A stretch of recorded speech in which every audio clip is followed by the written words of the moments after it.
I don't know. Yeah, that's fun. You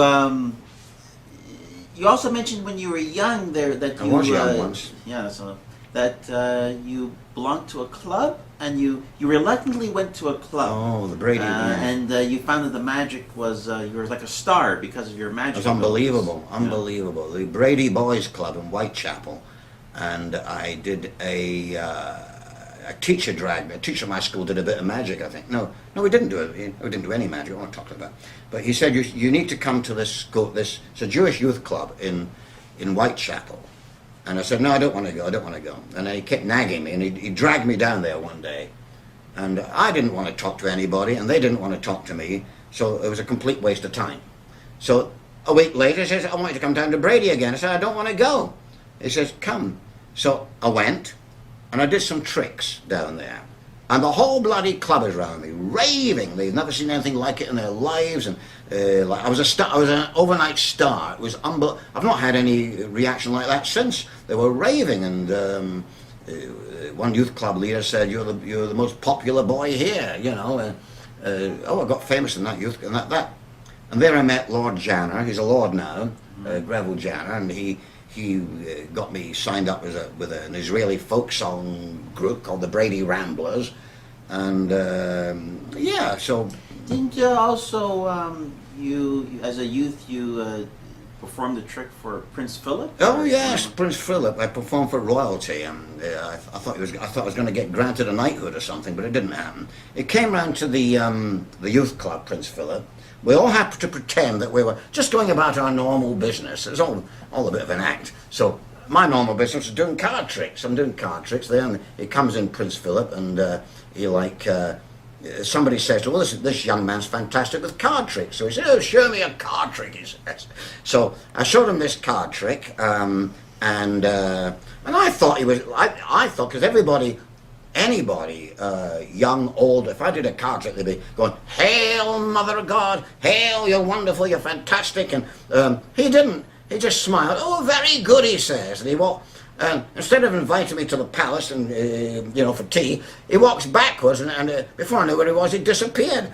So my card trick had a very unusual effect on him. And that was about 50 years ago. If he's watching YouTube, I hope he remembers. Well, it said in the newspaper that he'd remember me. It said, the boy the Duke may well remember best was 16-year-old Ronald Lewis. That's one of my names. Ronald Lewis, who baffled, I don't know what it is, with some particularly flushed with victory and something like that. Tells you in the book. I can't remember what it said. I also know, and to this day, you're a psychic. Yeah, I am a psychic. You're a psychic fairs, and shall I tell you a future? No, that's okay. I think it's not too strong right now. Anyway. You're right. Go on. Anyway, so how in the world did you, Mark Lewis, become psychic? Well, basically what happened is that the clouds opened one day, and I got this power, and bang, Bob's your uncle. That's it. That's not exactly what happened, mind you. That's not what it said in the book. No, you're right. What happened in the book was, what happened? You're renting some space, I believe, at a fair. I was selling this Svengali deck at a psychic fair. Which is a trick deck of cards. Right. Magic deck. A magic deck of cards. Yeah. This one here. Yeah. And Jack Pinsky sells them for $12. Bloody hell, I only sell them for $10. But anyway, what the hell was I talking about? Oh yeah, so I'm doing the made in China. Made in China. These are made in China. In Toronto, a lot of people are made in China, but anyway, it's another story. That'll be edited out. What was I talking about just now? Holy cow. I forgot. We were talking about how you became psychic. Oh, how I became psychic. I'm wondering why I'm doing this. Well, it's more interesting than your other bloody interviews you had with those other bloody... Anyway. Yeah, but they won't be edited as much as this one. We'll continue. That's fine. I'll have to pay Jerry a lot for this one. Okay. Well, at least you're smiling. It's more amusing. Yeah. Martin McMillan edited all sorts of things, and he paid me a lot more money than you're paying me. Go on. What's the question? The question was, how did you become psychic? You're at a fair selling the trick. I was selling the Svengali deck at a psychic fair, and my crowds were too big. And the lady organizing the fair was very upset that my crowds were too big. So she came to me and complained. She says, you have to move your table back to the wall. And I said, if I may move my table back to the wall, I won't sell a thing. She says, that we expect you to cooperate with us. If you don't cooperate, then don't come back next year. That's what she says. And then she went away. She moved my table right back to the wall. So as soon as she'd gone, I moved it forward again. But I didn't realize she was psychic. I forgot she was psychic. So she knew I'd moved it forward. So she came back down and said, she said, if you're not going to cooperate, she says, don't come back next year. We never want to see you again. Right.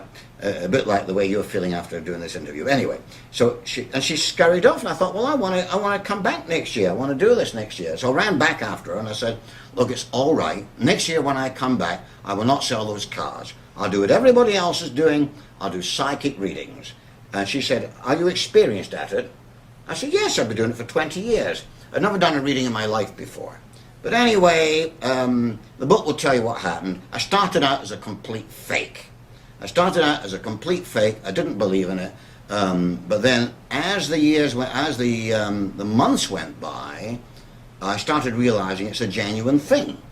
I studied palmistry properly, and it is a very powerful method of divination. I studied how to do the tarot cards, and gradually I realized it was a genuine thing. So all the fakery went out the window, and I started doing it for real from that point.